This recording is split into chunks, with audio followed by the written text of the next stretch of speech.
नमस्कार, मैं आज 24 लाख स्टूडेंट से बात करना चाहता हूं जिनको नीट पेपर लीक से नुकसान हुआ। सड़क से संसद तक हम आपके साथ खड़े हैं। 24 लाख स्टूडेंट से मैं कहना चाहता हूं, आप अकेले नहीं हो। पिछले 7 साल में 70 बार पेपर लीक हुआ है और 2 करोड़ युवाओं को पेपर लीक से नुकसान हुआ है। एक साथ हम ये लड़ाई लड़ेंगे और ये लड़ाई जीतेंगे। मेन इशू जो है वो हमारा पेपर लीक है। Sir, it's not only about 24 lakh NEET students, it's about whole family. There was a digital leak also this time. हमारे सोशल मीडिया अकाउंट्स बैन किए जा रहे हैं, हमारी वीडियोस डिलीट की जा रही हैं। मेरा माम पूरे सा हम लोग नहीं हो पाता। और आपके हाथ में, अगर आप क्लैरिटी से खड़े हो गए और पीछे नहीं हटे, उन दोनों को आपकी बात माननी पड़ेगी।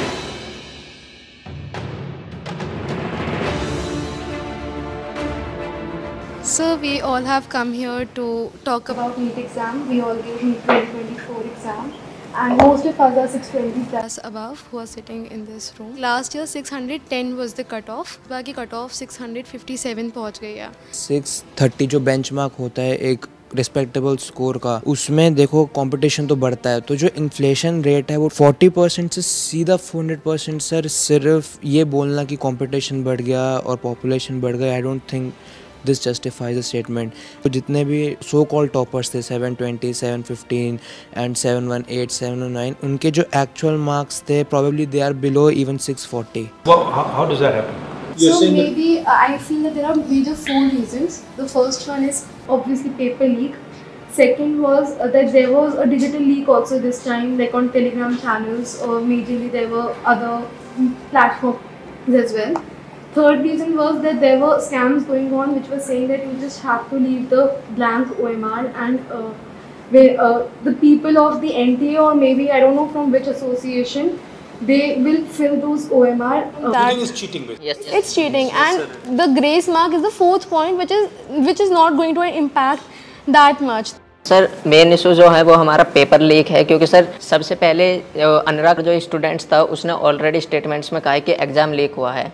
सर, एग्ज़ाम लीक हुआ है, उसने ऑलरेडी प्रूवन किया हुआ है। और हम शिक्षा मंत्री श्री धर्मेंद्र प्रधान जी से मिले थे, उन्होंने स्टार्टिंग में कहा था कि एनटीए में कोई ऐसा कुछ गड़बड़ी नहीं हुई है, और जहां पर 2 सेंटर्स पर ये चीज़ देखी गई है उनको हम अभी वहां पर जांच की जाएगी।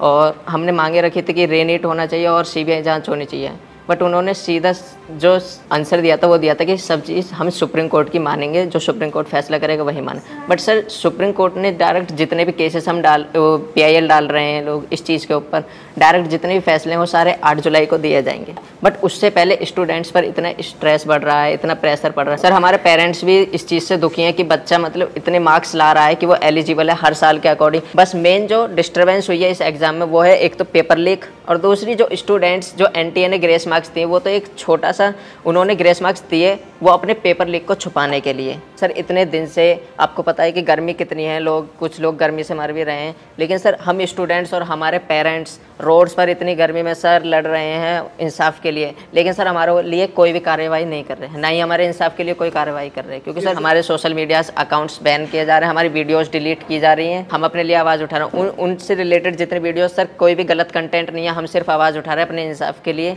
उसमें सर हमारे जो सोशल मीडिया अकाउंट है या यूट्यूब अकाउंट है उनको डिलीट किया जा रहा है, बंद किया जा रहा है। 1 day of the whole year, तो वो हमारा दिन डिसाइड करेगा कि हम डॉक्टर बन रहे हैं कि नहीं। मेरा पापा नहीं है सर, डैड नहीं है, मर गया। तो मेरा मम्मी अकेली है सर। सर, मैं 2 साल ड्रॉप लिया सर। 2 साल में मेरे को स्टडी नहीं हो पा रहा सर, अच्छा से। घर में प्रॉब्लम, मनी का प्रॉब्लम, लॉन्ग टर्म में पैसा बजट नहीं हो पा रहा सर। ऐसा मैं सोच के मेरा माइंड भी अब ये भी लोड हो रहा सर, मेरा ब्रेन भी। मेरा माम पूरे सर हम लोग नहीं हो पाता, और एक बार नहीं हो पाता सर लॉन्ग टर्म लेना को, ऐसा सोच रहे। अभी रीनीट कराओ तो इजी होता सर। मतलब सर कंक्लूजन है कि रीनीट ही अब हो सकता है, रिवैल्यूएशन तो कोई नहीं होगा।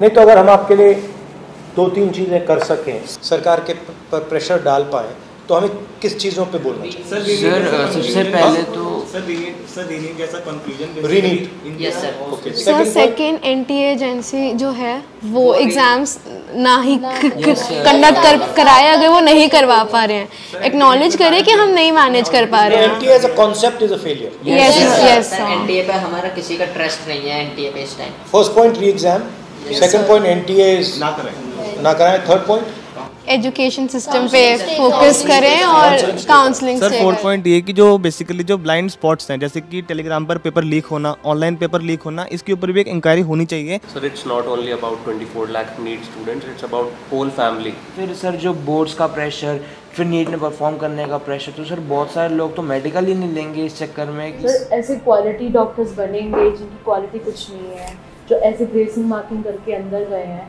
जब वो डॉक्टर्स बनेंगे तो can you imagine the condition of the people of India. आपको क्या लगेगा, आप अगर कोई ऑपरेशन करवाने जाएगा, क्या वो वापस लौट के आ पाएगा? हमारे पास इतने सारे केसेस होते हैं, मतलब हमारे नोन में कि भाई किसी को और का पेशेंट, इसका स्टंट डालना है, उसका इंटेस्टाइन निकलवा दिया, उसका किडनी निकलवा दिया। सर ऐसे केसेस, ऐसी मिसहैपनिंग्स इतनी बढ़ जाएंगी, we can not imagine. Sir जो ये रीनीट का कॉन्सेप्ट है और जो ये रीनीट का कंक्लूजन है, ये बेसिकली 2 ही बॉडीज़ हैं इंडिया में जो इसकी पावर रखती हैं। First of all supreme court, जिसमें हम अभी काफ़ी ज़्यादा डिपेंडेंसी शो कर रहे हैं, and second ministry of education. Ministry of education ने यूजीसी नेट का एग्ज़ाम भी कैंसिल किया और उसके अंदर 1 डे के अंदर उन्होंने एग्ज़ाम कैंसिल कर दिया। एक्चुअली ये दोनों ने इसलिए किया है क्योंकि पॉलिटिकल प्रेशर आया है। यस क्योंकि आप लोग मतलब चुप नहीं बैठे हो। Yes sir. वो दोनों इंस्टीट्यूशंस निर्णय जब लेंगे जब आप प्रेशर डालो। Yes sir. अगर आपने ठीक से प्रेशर डाला और आप पीछे नहीं हटिए, और अगर आप काफ़ी स्टूडेंट्स आ जाएंगे, तो वो दोनों इंस्टीट्यूशंस इसको कैंसिल करो। पावर ना कोर्ट के हाथ में है, ना मिनिस्ट्री के हाथ में है, पावर आपके हाथ में है। अगर आपने क्लैरिटी से खड़े हो गए और पीछे नहीं हटे, उन दोनों को आपकी बात माननी पड़ेगी। ठीक है, थैंक यू। आपका जो एस्पिरेशन है, आपका जो विजन है, इसी से देश का विजन बनेगा, इसी से देश की प्रगति होगी। अगर सरकार आपकी रक्षा नहीं कर सकती है तो ऑपोजिशन आपकी रक्षा करेगी। ये जो आपका मुद्दा है, इसको मैं पर्सनली संसद में आपके लिए उठाऊंगा और पूरा का पूरा दबाव हम सरकार पे डालेंगे। धन्यवाद।